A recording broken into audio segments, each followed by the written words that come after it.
Oui. Bonjour tout le monde. Peut-être avant de vous parler de la COVID, là, je vais vous parler de ce qui est arrivé encore une fois à Granby. Un jeune qui a été martyrisé par sa mère. C'est épouvantable, c'est choquant. Ce que je comprends, c'est que c'est arrivé avant que la DPJ de l'Estrie soit en tutelle. Évidemment, Lionel Carman est déjà en train de réformer toute la DPJ. On a déjà ajouté du personnel. On devra avoir dans les prochains jours un rapport préliminaire de la commission Laurent avec des recommandations. Moi, je veux juste dire aux Québécois là, qu'on va tout faire. Notre gouvernement va tout faire ce qui est possible d'être fait pour protéger les enfants, protéger les jeunes, s'assurer que ça n'arrive plus, ce genre d'affaires-là. C'est gênant pour le Québec d'entendre des histoires d'horreur comme celle-là. Je veux revenir sur le contrat moral qu'on a proposé aux Québécois jeudi dernier. C'est un contrat qui à la fois est simple, mais en même temps, je me rends compte, c'est pas noir ou blanc. Mais bon, parlons des deux parties du contrat. D'un côté, on permet aux Québécois 2 jours, donc 2 rassemblements entre le 24 et le 27 décembre. Bon, je l'avoue, au début de la semaine dernière, la santé publique nous avait parlé de 4 jours. Ensuite, ils ont dit c'est mieux 2 jours. Donc, depuis le début, j'écoute la santé publique et il faut être mieux d'être plus prudent que moins prudent. Donc, de là, le changement, là, où on est passé de 4 jours à 2 jours. Donc, 2 jours parmi les 4 jours, il pourra y avoir des rassemblements. Ceux qui sont comme moi avec mariés, donc évidemment, il y a 2 familles. Et puis, je comprends là, qu'on a besoin de 2 jours. Je vous rappelle juste qu'au début des discussions, qui ont été très longues, on avait considéré la possibilité peut-être d'avoir 2 jours à Noël, 2 jours au jour de l'an. Ça a été exclu par la santé publique parce que ça comportait plus de risques, puis ça posait aussi plus de contraintes concernant la semaine avant puis la semaine après. Donc, moi, je suis très confortable avec la position de dire 2 rassemblements maximum entre le 24 et le 27 décembre. Donc, cette partie-là, ça ne peut pas être plus clair. L'autre partie, où c'est peut-être un peu plus compliqué, c'est qu'il faut être prudent, surtout la semaine avant. Surtout la semaine avant Noël. Puis là, bien, comment on définit prudent? L'idéal, c'est de rester chez soi. Si on reste chez soi, c'est ce qu'il y a de mieux. Mais je comprends très bien là, qu'il y a beaucoup de Québécois qui ont besoin, qui doivent travailler la semaine avant Noël. Puis là, bien, on doit parler de minimiser les risques. Ça veut dire quoi? Essentiellement, ça veut dire de respecter 2 consignes ultra importantes. Rester toujours à 2 mètres des autres personnes, puis porter un masque quand on est à l'intérieur. Je comprends aussi qu'il y a certaines catégories d'employés, comme le personnel de la santé, comme les personnes qui travaillent dans les garderies proches des enfants. C'est plus difficile pour eux autres de respecter les consignes. Puis, je comprends très bien que ce sont justement ces personnes-là qu'on voudrait à qui on voudrait donner du répit, parce que ça fait 9 mois que ces personnes-là travaillent très fort. Donc, si j'avais le choix, là, mais je ne suis pas un magicien, on a besoin de ces personnes-là la semaine avant Noël. Je ne peux pas décréter qu'ils peuvent aller dans des rassemblements. Là. C'est une question de risque, de gestion de risque. Et moi, j'ai confiance que tous les Québécois vont prendre la bonne décision. Évidemment, ils doivent tenir compte aussi quel âge ont les autres personnes qu'ils vont rencontrer, etc., etc. Est-ce qu'il y en a qui sont vulnérables? Est-ce que dans la maison, c'est possible d'être à 2 mètres de distance, etc., etc. Mais je veux juste vous dire, là, je comprends que c'est pas noir ou blanc. Il y a des personnes qu'il va falloir qui se posent la question, est-ce que j'ai pris des risques dans la semaine avant Noël? Puis il y a des gens pour qui ça va être plus difficile de respecter les consignes. Mais le choix qu'on a, c'est d'interdire tout rassemblement ou de le permettre à ceux qui peuvent se rassembler. C'est ça le choix que j'ai, là. Je ne suis pas un magicien, je ne fais pas de miracle. Et puis, si quelqu'un a une suggestion à faire, on me fait plaisir de la recevoir. L'autre chose qu'on a dit depuis le début, quand on a annoncé le contrat moral, on a dit on va s'assurer que la situation est relativement sous contrôle d'ici Noël. Donc, on suit ça jour en jour, jour après jour. Il y a plusieurs considérations, nombre de cas, les hospitalisations dans chaque région du Québec, est-ce qu'on a le contrôle de la situation dans les hôpitaux, etc., etc. Donc, je veux juste vous dire là qu'on aura une décision à prendre. Pour l'instant, on continue avec le plan, c'est-à-dire 2 rassemblements, mais il y a une condition qui est là depuis le début, qui est un certain contrôle de la pandémie. Entre-temps, l'équipe de la santé travaille sur la vaccination. J'ai le droit à une belle présentation. L'objectif du ministre, c'est d'être prêt dès le début janvier. Déjà, on a les listes de priorités, donc par qui on va commencer. On va commencer par les résidents de CHSLD, les travailleurs de la santé, ensuite les personnes plus âgées, mais qui habitent ailleurs que dans les CHSLD. Puis, il va y avoir un général, c'est M. Jérôme Gagnon, qui n'est pas un gars de l'armée, qui va être assisté du docteur Massé pour tout contrôler avec les CIS et les CIUS, l'organisation, puis l'exécution de ce plan. Puis moi, j'ai complètement confiance. Je pense qu'on ne peut pas rêver de quelqu'un de mieux que Christian Dubé pour superviser tout ça. Et la seule chose qu'on attend, puis j'ai un appel téléphonique ce soir avec Justin Trudeau, c'est que le fédéral nous dise quand on va commencer à recevoir les doses, puis combien on va en recevoir par semaine. Parce que c'est important, si on commence à les recevoir le 1er janvier, le 15 janvier, le 1er février, c'est une chose, mais combien on va en recevoir? Bien, selon le nombre qu'on va recevoir par semaine, ça va prendre plus ou moins d'employés pour exécuter, donc pour piquer.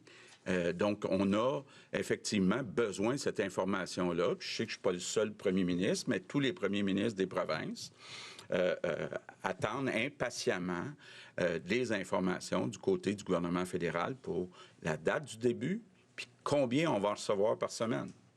Parce que si on en reçoit 200 000 par semaine, c'est pas la même chose que si on en reçoit 500 000 par semaine. Donc, on se comprend tous. Donc, je termine en vous disant, avec la vaccination, l'espoir est là.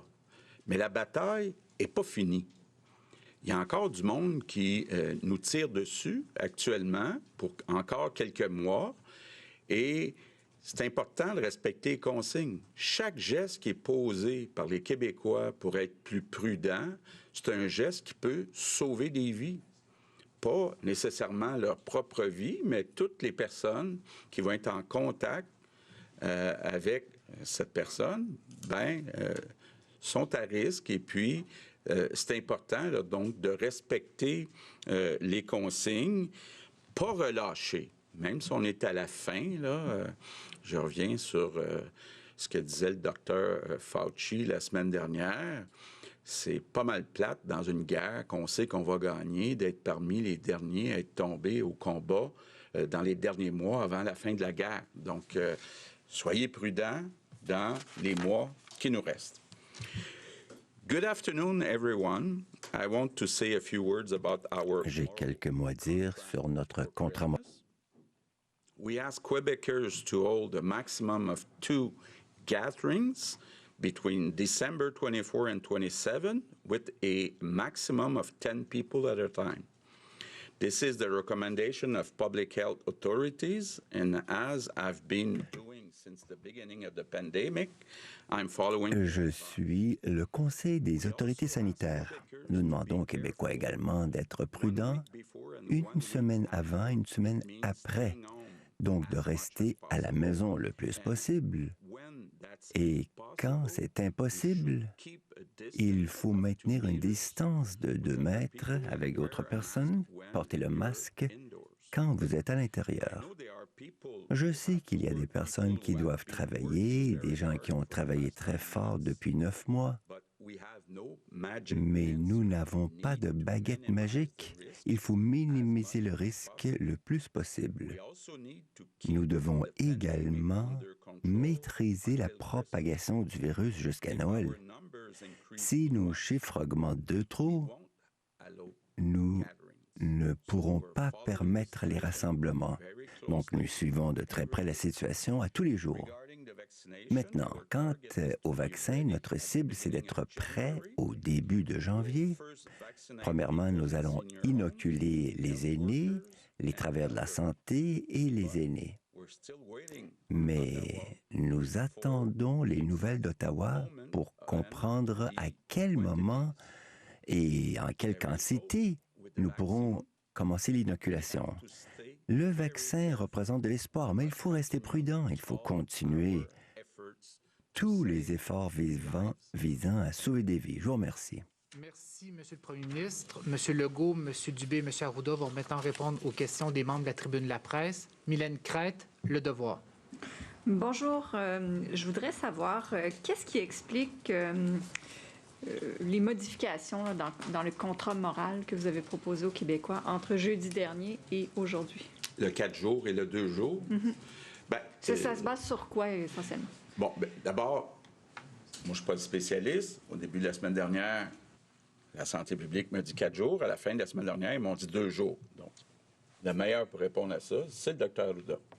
Il faut comprendre que quand on a dit une période de 4 jours, entre le 24 et le 27, c'était pour permettre ce qu'on appelle de la flexibilité, notamment pour des parents, juste un exemple, des parents qui sont en garde partagée puis qui n'auraient pas pu avoir leur enfant avec eux à la fête qu'ils choisissaient. Les gens ont pu interpréter que le 4 jours voulait dire on peut faire des rassemblements autant qu'on veut pendant les 4 jours parce que c'est permis les rassemblements. Et alors, on est venu repréciser là, que l'intention était de diminuer au maximum les rassemblements et on est revenu préciser que c'était 2 rassemblements qu'on recommandait. Parce qu'avec 2 rassemblements, et là, quand je parle de 2 rassemblements, c'est pas déjeuner, dîner, souper, là, avec un événement comme tel. À ce moment-là, on diminue le risque de contact parce que certaines personnes étaient parties en se disant, bien, pendant 4 jours, on peut fêter sans limite. Et on pense que quand on fait ça, bien, on augmente le risque. Et comme on vous le dit, là, on sait qu'il va y avoir des cas qui vont se transmettre. Avec la transmission communautaire, c'est impensable qu'il n'y en aura pas. Mais on essaye de donner des balises pour diminuer au maximum le risque. Quels sont vos indicateurs et à partir de quelle limite est-ce que vous pouvez dire on peut aller d'avant, on ne va pas de l'avant? Rapidement. On essaye de me faire dire tout le temps un chiffre, puis je vous l'ai dit, j'en ai sorti un même l'autre fois à une question d'un de vos collègues.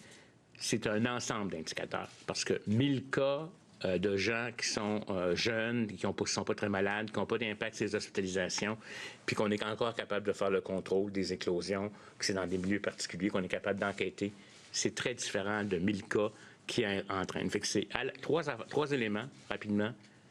L'épidémiologie, la capacité des équipes de santé publique d'être en contrôle des éclosions, etc., le nombre de cas, le nombre de décès et, bien entendu, la capacité des soins d'accueillir. C'est vraiment ça qui va nous permettre de faire le choix. Olivier Bossé, Le Soleil. Bonjour. Donc, juste être sûr, je sais que ça vous fait répéter, mais les gens qui travaillent la semaine avant, leur dites, si vous faites très, très attention, prenez moins le risque, mais allez-y quand même. Ou, parce que je me mets dans leur peau, là, de vous avoir écouté tantôt, puis ils se disent, je ne le sais pas plus si je peux ou si je dois. Ou... Là, ça devient une gestion de risque comme telle. Si vous êtes quelqu'un qui veut un risque égal à 0, bien, vous n'irez pas. Hein, vous allez, parce que vous ne savez pas si être contaminé. Si vous êtes capable de tolérer un certain risque, si vous avez respecté toutes les consignes, vous avez fait du télétravail, par exemple, à la maison, ou vous avez travaillé dans les endroits, il y a un plexiglas, les mesures sont adéquates, il n'y a pas eu d'éclosion de transmis dans votre milieu. Si vous faites attention pendant la semaine, diminuez vos contacts de façon maximum, votre risque qui continue à baisser. Mais si vous me demandez, est-ce qu'il y a un niveau qui est parfait, c'est difficile à dire. Chaque individu doit regarder ses éléments. La personne exposée, la personne âgée qui est là, est-ce qu'elle est très malade? Est-ce que allez-vous respecter vraiment les consignes quand vous avez avec elle? Mais ça, c'est tout un jugement qui est donné. Puis ce qu'on dit aux gens de façon générale, c'est avant les fêtes, diminuer de façon significative. Dans le fond, ça voudrait dire faites que l'essentiel de ce que vous êtes obligé de faire, éviter des contacts pas nécessaires, ça diminue le risque, puis vous allez diminuer le risque, vous allez être moins stressé. Mais ça ne veut pas dire que pendant le rassemblement, vous devez vous coller, rester proche de moins de 2 mètres pendant des heures et des heures. Certes, il y a un repas, mais il y a un management. Parce que si vous me demandez de vous dire exactement c'est quoi le risque, c'est quoi, là? C'est tellement variable d'un individu à l'autre, là, ça prend du jugement. Mais une période, on fait le minimum de rencontres avant, on fait nos 2 rassemblements maximum. Si vous pouvez en sauver avec 1, tant mieux. Vous pouvez en sauver avec aucun problème. Et puis après ça, votre période après, puis c'est comme ça que les gens doivent réfléchir à leur situation. Merci. Monsieur Legault, sur un autre sujet, est-ce que l'individu qui a tué 6 personnes à la mosquée de Québec en janvier 2017, selon vous, doit avoir droit à une libération conditionnelle après 25 ans? Écoutez, le jugement ou la sentence vient juste de tomber, révisée. On va prendre connaissance. Donc, Simon Jolin Barrette, le ministre de la Justice, va prendre connaissance de la décision. On va vous revenir plus tard.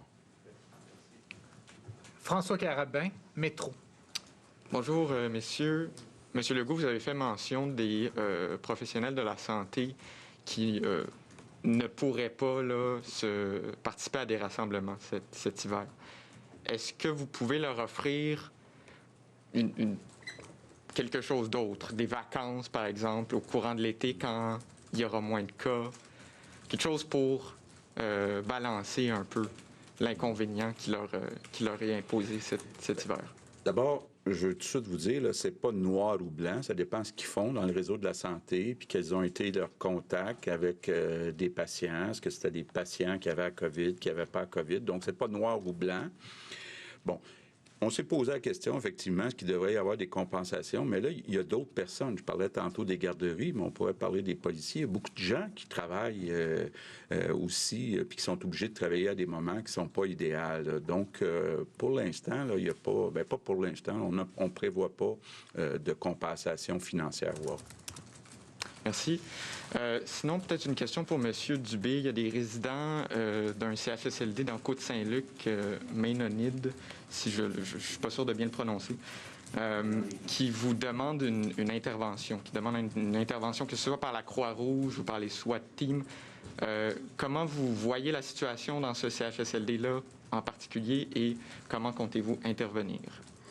Bien, j'ai demandé hier au sous-ministre associé de voir qu'est-ce qui avait été fait jusqu'à maintenant, parce que comme vous connaissez notre procédure, là, on agit localement et après ça, on envoie les gens.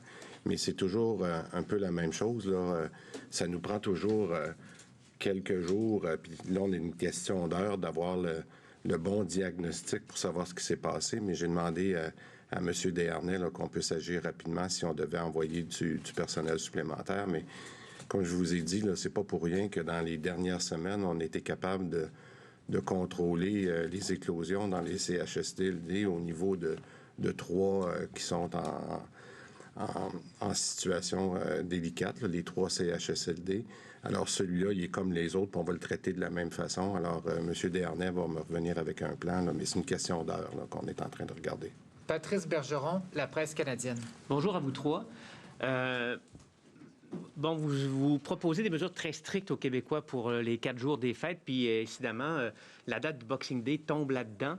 Dans quelle mesure les directives que vous donnez pour le temps des fêtes sont-elles compatibles avec cette journée-là, où est-ce qu'il y a d'énormes quantités de gens qui vont dans les centres commerciaux, qui sont à la recherche de soldes, qui se piétinent quasiment? Est-ce qu'il n'y aura pas aussi un risque que le Boxing Day devienne un risque de foyer de contagion, par exemple? Bon, on est en train de regarder actuellement avec les centres d'achat, avec les magasins, comment s'assurer là, que le 2 mètres soit toujours respecté, incluant pour le Boxing Day. On est en train on va peut-être ajouter des mesures pour s'assurer qu'il y ait une capacité maximale, une limite maximale sur le nombre de personnes dans un magasin, puis qu'il y ait des policiers qui s'assurent que ces directives-là soient suivies. Mais ça fait partie actuellement de ce qu'on regarde, là, le Boxing Day.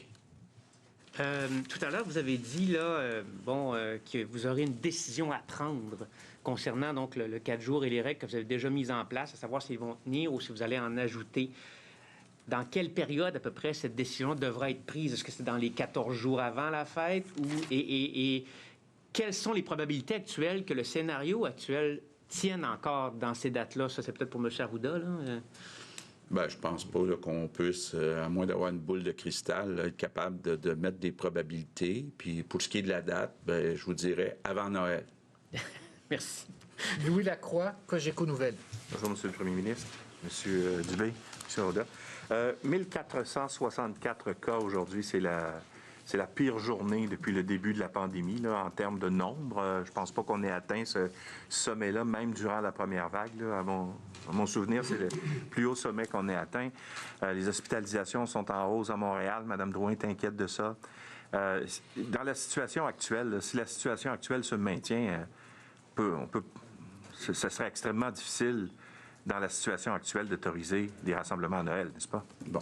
D'abord, il faut comprendre qu'il y a 3 étapes. Là. Il y a les cas, les hospitalisations, puis éventuellement les décès. Aujourd'hui, les hospitalisations sont à un niveau contrôlable. Par contre, est-ce que si on a 1400, parce que là, il faut être prudent, là. D'abord, il faut regarder aussi le nombre de tests. On a beaucoup de tests là, qui ont été faits hier pour arriver à 1400, donc il faut tenir compte de ça. Il faut regarder les pourcentages de tests positifs. Où a-t-on fait ces tests-là? Est-ce que c'est des endroits où il y avait des éclosions, etc., etc.? Donc, je pense qu'il est trop tôt aujourd'hui pour être capable de répondre à la question.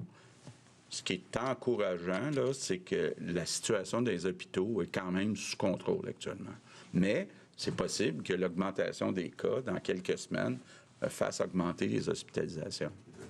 Oui, vas-y, Christian. Je ferais juste ajouter, M. Lacroix, là, puis je sais que vous aimez beaucoup les chiffres, vous êtes comme moi, là, à quelques cas près, on a eu exactement la même situation il y a une dizaine de jours, où on était à 1400 cas. Et c'est, comme vous le savez, c'est vraiment la moyenne mobile qu'il faut regarder. Quand on a eu le cas, là, puis je me souviens pas de la date exacte, là, je pourrais vous la redonner, mais je dis une dizaine de jours, je la regardais encore ce matin. On a eu, des fois, il y a des éléments de week-end, il y a des éléments de test, il y a toutes sortes de facteurs qui font qu'on dirait qu'on a une journée, on a une tempête parfaite. Ce qui est important, c'est de regarder la tendance. Le 1400 cas aujourd'hui, pour moi, est-ce qu'il est la même situation qu'il y a 10 jours où les choses se sont rétablies par la suite, où on est en train de voir une tendance? C'est juste le point que je ferais. Fait que 1400, là, on l'a. Je suis d'accord avec vous qu'on n'a pas vu ça souvent, mais on l'a vu, puis ça s'est rétabli par la suite. Alors, c'est pour ça que j'attendrais, moi, et c'est ça qu'on regarde. On regarde les composantes du 1400 aussi. On regarde, est-ce qu'il y a-t-il un effet région? Est-ce qu'il y a un effet milieu? Puis le dernier point que je fais, rappelez-vous, il y a quelques jours, on a vu tout de suite qu'il y avait un enjeu dans l'effet, ce que j'appelle le mix, là, le milieu, c'était les RPA. Mais tout de suite, on vous l'a dit, on a dit, là, il se passe quelque chose dans les RPA, il faut resserrer les contrôles dans les RPA. Alors, je vous dirais un peu la même chose aujourd'hui, c'est que là, on regarde les tendances. Est-ce que le 1400 a l'air de stabiliser ou il va faire comme il y a 10 jours? Fait que j'apprécie votre question, mais en ce moment, il est un peu tôt pour prendre une décision sur ce facteur-là. Ça va? Bien sûr. Quand vous regardez ça, M. Legault, parce que là, vous vous faites reprocher d'être allé peut-être rapidement, c'est-à-dire 1 mois et demi avant la fête de Noël, pour dire, voici le plan qu'on va vous présenter. Puis là, il y a eu quelques erreurs de communication de ce qu'on peut comprendre, là, le 4 rassemblements, le 2 rassemblements après, etc. Est-ce que vous êtes allé trop vite? Est-ce que a posteriori, quand vous analysez ça, est-ce que vous vous dites, est-ce qu'on n'aurait pas pu attendre encore quelques semaines, de voir la tendance, de voir comment ça se développe pour justement présenter votre plan là, pour le temps des fêtes? Bon, d'abord, moi, je vous inviterai, M. Lacroix, à aller réécouter vos questions et les questions de l'opposition il y a une semaine. Avant qu'on annonce ce plan-là, les gens disaient, ça s'en vient vite, le 25 décembre, il faudrait savoir là, comment on va s'organiser, comment ça va fonctionner, est-ce qu'on peut recevoir, et bon, donnez-nous un peu de planification. Donc, là, je comprends qu'il y en a qui disent le contraire actuellement, là, mais l'idée de donner rapidement une orientation, c'était pour que les gens puissent se préparer. Être capable aussi de voir qu'est-ce qu'on fait avec les écoles, qu'est-ce qu'on fait avec les entreprises, qu'est-ce qu'on fait avec la semaine qu'on demande d'être prudent.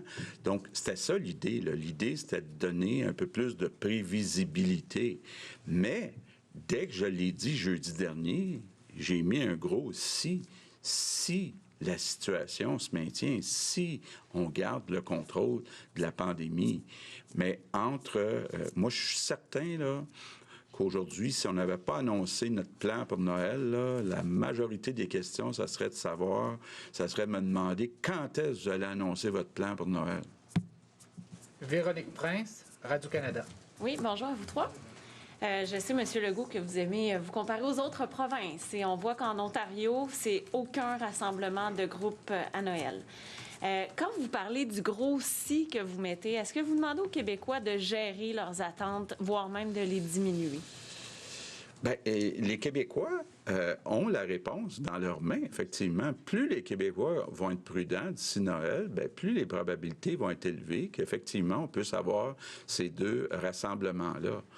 Maintenant, quand on regarde ce qui est proposé en Ontario, ce qui est proposé au Manitoba, il faut regarder l'ensemble du portrait aussi. Il faut regarder ce qu'on demande dans la semaine avant, ce qu'on fait avec nos écoles, ce qu'on fait avec notre testage et traçage, etc., etc. Et moi, je suis à l'aise avec la position qu'on a. Je pense que c'est une position qui est équilibrée, qui tient compte aussi de la santé mentale. Parce que très conscient là, actuellement qu'il y a beaucoup de Québécois qui trouvent ça dur. Puis comme je le disais la semaine dernière, voir sa famille, ça peut nous donner de l'énergie pour passer à travers les prochains mois qui nous restent avant le vaccin. Donc, il y a toutes sortes de considérations. Puis je pense qu'il y a une situation qui est différente d'une province à l'autre. Il y a une semaine, l'Ontario avait toujours ses restaurants et ses gyms ouverts. Donc, c'est ça qu'il faut essayer de regarder l'ensemble du portrait. Vous avez annoncé la semaine dernière, justement, les 4 jours avec les rassemblements et tout ça. Quand vous faites ça un mois avant Noël, même si vous dites que c'est un contrat moral puis que ça dépend de telle chose, est-ce que vous mettez quand même pas le bras dans le tordeur? Parce qu'après ça, reculer, les gens vont vouloir peut-être les faire pareil, leur rassemblement. Bien, c'est une considération, effectivement, aussi. Quand on a regardé, est-ce qu'on offre aux gens de se rassembler ou non? On peut se demander, est-ce que si on avait dit aucun rassemblement pendant le temps des fêtes, bien, il y aurait peut-être des personnes qui n'auraient pas respecté les règles parce qu'ils auraient trouvé ça trop sévère. Puis là, on n'aurait pas eu la chance de mettre l'encadrement qu'on a proposé, c'est-à-dire faites attention la semaine avant, la semaine après, maximum 10 personnes, maximum 2 fois. Je pense qu'il y a un avantage aussi à bien encadrer ce qu'on propose pour Noël. Hugo Pilon-Larose, La Presse. Bonjour à tous. Ma première question est pour le docteur Arruda. Monsieur Arruda, l'opposition officielle ici à l'Assemblée nationale cite depuis quelques jours votre homologue américain, Anthony Fauci, concernant les tests auprès des personnes asymptomatiques. Le premier ministre semblait suggérer à la période de questions plutôt que vous jugez que ce n'est pas nécessairement une bonne idée. Est-ce que vous pouvez nous expliquer pourquoi est-ce que votre opinion diffère de celle de M. Fauci? il faut comprendre que quand on parle de tester des asymptomatiques, on en teste des asymptomatiques. Il faut encore savoir de quoi parle M. Fauci exactement. Nous, au Québec, on a un comité d'experts basé avec des cliniciens, basé avec des gens de santé publique, des gens de laboratoire, qui ont regardé vraiment toutes les catégories-là. La chose la plus importante, c'est tester des gens qui ont des symptômes, des cas, des contacts asymptomatiques dans les cas, certaines personnes asymptomatiques dans les éclosions. Donc, on en teste plein de gens asymptomatiques. Là, la question, c'est qu'il y a des catégories. Puis on a même fait des analyses, on testait des gens asymptomatiques un peu n'importe où, puis on se trouvait qu'on ne détectait pas beaucoup de cas avec cette méthode-là. Donc, on a adapté, je dirais, le système à notre épidémiologie. On n'est pas contre le Dr Fauci, c'est pas la même position. Il faudrait que j'explique au Dr Fauci la logique qu'on a fait. On utilise les tests qu'on a, on a augmenté notre capacité pour mieux détecter là où on va avoir des impacts et des interventions. Ma deuxième question est pour vous, Monsieur le Premier ministre, concernant justement les rassemblements dans les centres commerciaux, entre autres la question du Boxing Day qui a été évoquée un peu plus tôt par un de mes collègues.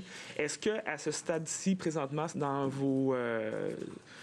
les plans que vous analysez, il y a celui de fermer les centres commerciaux dans la période soit du 24 au 27 décembre ou dans la période qui englobe également l'isolement volontaire que vous demandez aux Québécois avant et après les rassemblements? Bien, ce qu'on regarde actuellement avec les propriétaires de centres d'achat, c'est de s'assurer que le 2 mètres est respecté, puis que le port du masque est respecté. Puis on regarde aussi avec les policiers pour ce qui est de s'assurer du respect des consignes dans les centres d'achat. Mais effectivement, moi, j'ai certaines inquiétudes. On me rapporte que dans certains centres d'achat, il y a du monde qui vont jaser en groupe, ils ne respectent pas le 2 mètres. Donc, pour l'instant, on ne pense pas fermer les centres d'achat. Ce qu'on pense, c'est mettre des règles très claires pour les propriétaires, puis s'assurer que les policiers, que ces règles-là soient suivies. On passe aux questions d'Alain Laforêt, TVA. Bonjour, Monsieur le ministre de la Santé, directeur national de la santé publique, Monsieur le Premier ministre. Je vais vous parler du Casino de Montréal. Oui. Est-ce que sciemment, les gouvernements ou le casino ont fermé les yeux parce que c'était payant de blanchir l'argent de la mafia? J'espère que non. D'abord, moi, je vais vous dire que personne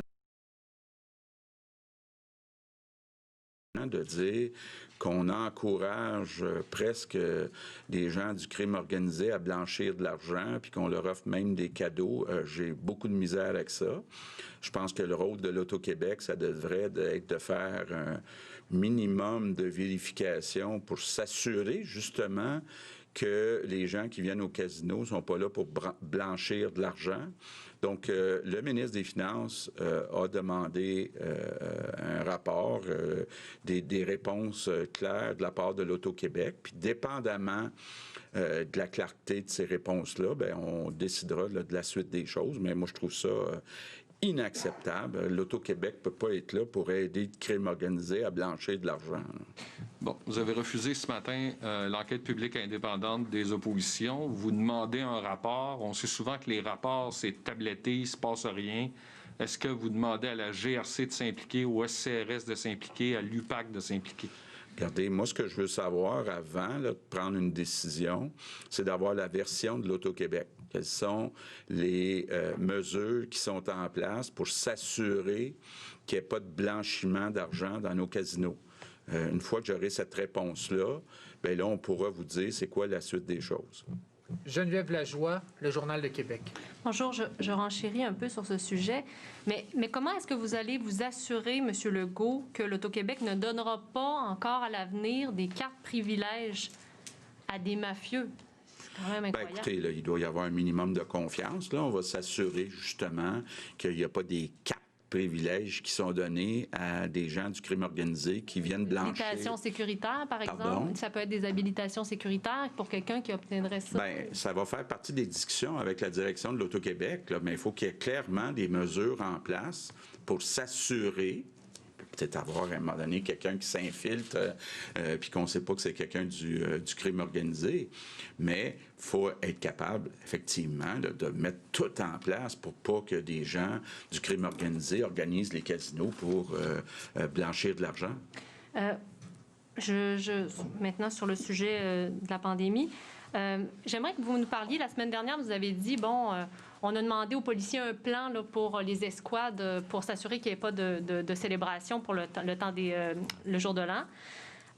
Qu'est-ce que vous pouvez nous dire à l'heure actuelle sur ça, ce qui s'en vient? Dans les maisons, notamment, comment vous allez, comment les policiers vont faire? Est-ce qu'il va y avoir du staff supplémentaire? Comment ça va marcher?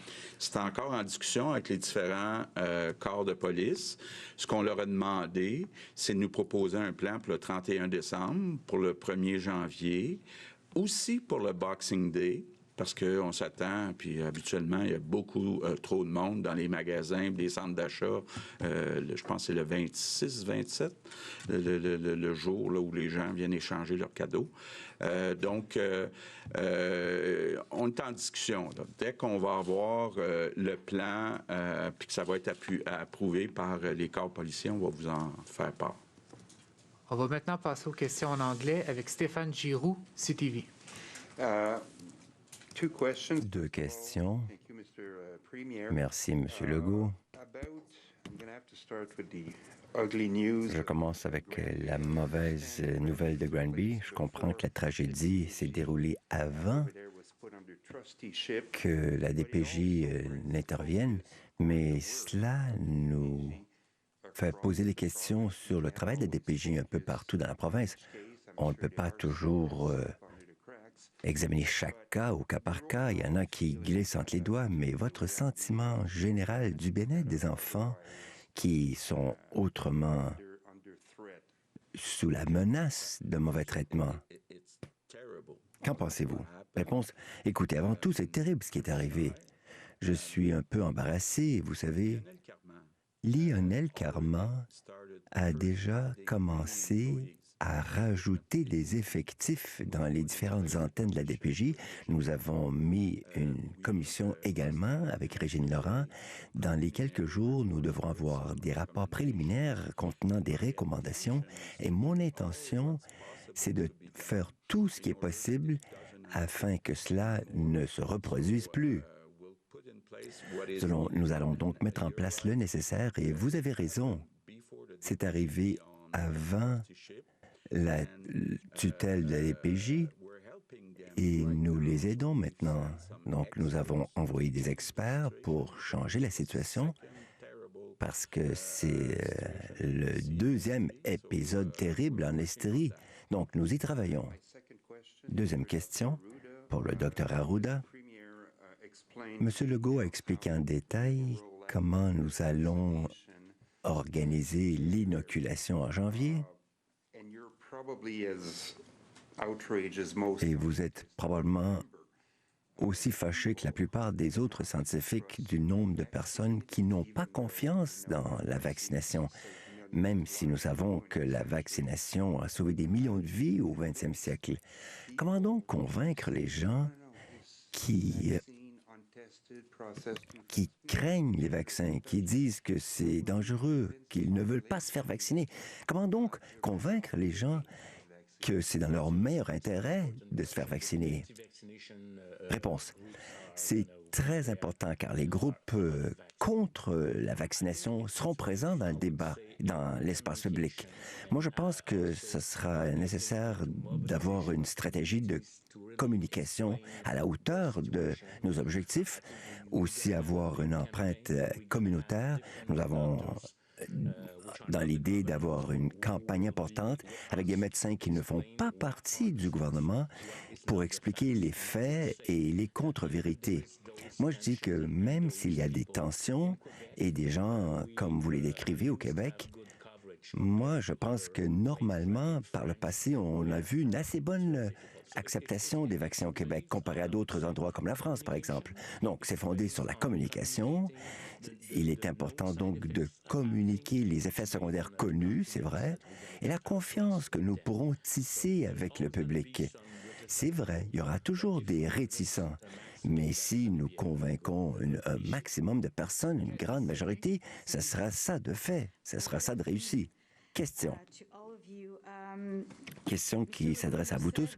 Monsieur Legault, vous avez dit à plusieurs reprises pendant votre conférence de presse que la situation pour les fêtes,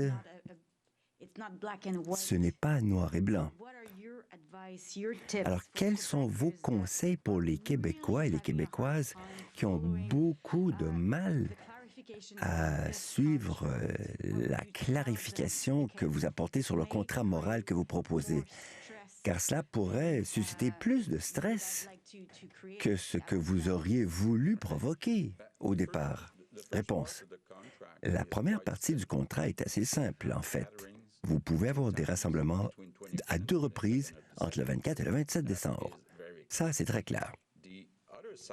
L'autre volet, c'est la gestion de risque. La meilleure façon de faire abaisser le risque, c'est de rester à la maison dans la semaine avant Noël. C'est vraiment la meilleure idée. Moi, je sais fort bien que beaucoup de gens ne sont pas en mesure de le faire. Donc, pour ces personnes-là, la clé, c'est de respecter le 2 mètres et de porter le masque. Cela pourrait survenir que pour certaines personnes, c'est difficile de respecter ces 2 mesures sanitaires. Par exemple, des gens qui travaillent en soins de santé ou qui travaillent avec des enfants. Ce n'est pas chose facile, je vous l'accorde. Mais plus que le risque est grand, plus faut-il être prudent ou prudente. Quand vous vous préparez à rencontrer des gens lors des 2 rassemblements, est-ce que c'est des enfants? Est-ce que c'est votre grand-mère de 90 ans? Plus vulnérables sont les gens dans votre rassemblement ou les 2 rassemblements des fêtes, plus faut-il vous prémunir contre la possibilité que vous attrapiez le virus dans les 7 jours auparavant. Question. C'est donc la responsabilité de chaque citoyenne, de chaque citoyen, c'est cela? Réponse exacte. Question. Pensez-vous toujours au dépistage? Il y a des gens qui voudraient être testés avant de se rendre en famille. Y a-t-il une solution que vous avez de ce côté-là pour arrêter les gens de se faire dépister? Réponse. Non, comme le docteur Arruda l'a dit à maintes reprises, c'est une mauvaise idée de se faire dépister juste avant la fête, car vous pourriez avoir un résultat négatif et pourtant être contagieux, car cela peut prendre 7 jours avant de se manifester dans votre corps. Donc, le mieux que vous pouvez faire, c'est de vous assurer de ne pas prendre de risques avant la fête. Bon, ce n'est pas une fête, attention, non, c'est un rassemblement, voilà. Question. Bonjour. Monsieur Legault, Monsieur Arruda, Monsieur Dubé. Y a-t-il une possibilité, vous avertissez les gens que Noël est quand même peut-être possiblement compromettable? Y a-t-il des mesures additionnelles que vous envisagez d'ici Noël? Tout le monde parle du 11 décembre, une date magique quand on démarre le 14 jours. Y a-t-il d'autres mesures? Réponse? Non, pas pour l'instant. Question pour M. Dubé. Pourriez-vous nous expliquer la logistique? Comment vous allez organiser l'inoculation dès l'arrivée de ce vaccin magique? Réponse. Commençons par la fin. Il faut être prêt et nous serons prêts le 1er janvier. Et la meilleure façon d'être prêt, c'est de voir les pratiques de vaccination pour d'autres maladies, comme pour la grippe saisonnière, par exemple. Je demande à M. Legault, combien pouvons-nous inoculer? Maintenant, on est à 200 000 inoculations par semaine, ce qui est pas mal quand même. Il nous faut nous assurer que si nous avions besoin d'une cadence plus élevée, qu'il y aurait les installations, les effectifs, toutes les ressources nécessaires. Par exemple, donc, je pense que le point important, c'est de mettre en place, il y a plusieurs mois déjà, car nous y travaillons depuis quelque temps déjà, sachez-le, c'est le soutien et l'aide des pharmaciens, des pharmaciennes. Donc, ces pharmacies nous offrent beaucoup d'effets démultiplicateurs. Ce n'est qu'un corps professionnel. Donc, nous envisageons la participation d'autres professionnels de la santé. On n'en a peut-être pas besoin dans la première semaine. J'aimerais bien atteindre 500 000 inoculations dans la première semaine, mais nous voudrions pouvoir accélérer la cadence rapidement, et c'est ce qu'il nous faut faire. Mais donc, afin de rassurer la citoyenne et le citoyen, nous voudrons pouvoir inoculer dès le 1er janvier. Et c'est pourquoi Jérôme Gagnon et le premier ministre en a parlé. Il a traversé bien des situations difficiles, donc nous recrutons du personnel pour qu'on ait une vision opérationnelle soutenue par la vue stratégique de la santé publique. Donc l'équilibre, c'est avons-nous les effectifs sur le terrain? La réponse est oui. Pouvons-nous faire plus que 200 000 inoculations par semaine? La réponse c'est oui. Nous aurons donc tous les professionnels nécessaires pour nous assurer que ce groupe soit opérationnel. Maintenant, pour l'infrastructure, c'est un point important, on en a parlé, c'est peut-être une réponse qui se prolonge un peu, mais du côté infrastructurel, c'est important également, car comme vous le savez, Pfizer propose un vaccin dans une certaine boîte qui sera sur la glace sèche pour respecter la température du vaccin. Donc, il nous faut être prêts. Car le plus important sur le côté des infrastructures, c'est que s'ils nous disent « on est là le 1er janvier », c'est que nous avons tout est prêt. Nous avons les congélateurs, nous avons le réseau logistique en soutien. Donc, c'est ce sur quoi nous travaillons jour et nuit. Jean-Vincent Verville, Global News. Question. Monsieur Legault, quels sont vos sentiments sur des aînés qui quittent les RPA ou les CHSLD pour les repas de Noël? Christian, allez-y. Réponse. C'est une bonne question. Je crois qu'il nous faut clarifier la situation et ça va être dans le guide qui est à même d'être finalisé pour être publié d'ici quelques jours. Au plus tard la semaine prochaine ou en début de semaine prochaine, car j'ai vu sur un courriel que nous recevions un avant-projet de guide. Car je crois que c'est important, et je l'ai constaté au Salon Bleu, depuis quelques jours, il y a une différence importante entre le fait d'aller chercher un membre de la famille dans un CHSLD en comparaison avec une RPA. Donc, dans les RPA, les gens sont mobiles, ils peuvent rentrer et sortir, mais parfois, dans les CHSLD, les gens sont beaucoup moins mobiles. Donc, il faut vraiment plancher sur ces différentes modalités et le plan est en train d'être peaufiné. Bon, pouvons-nous nous rendre dans les CHSLD? Pouvons-nous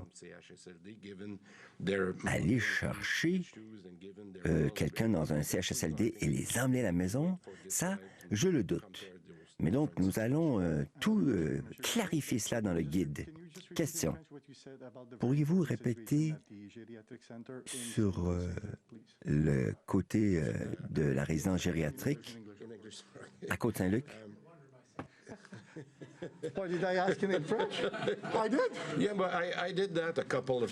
Écoutez, je me suis trompé entre anglais et français aussi, ne vous en faites pas.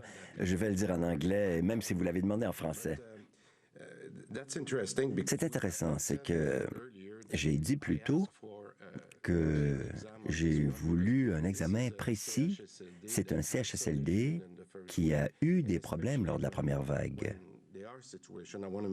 Et quand il y a des problèmes, moi, je veux davantage que juste un message qui me dit que tout va bien. Non, je sais que certains journalistes, et c'est pourquoi je veux être plus précis, certains journalistes se sont rendus sur place et ils ont été assez satisfaits de ce qu'ils ont vu.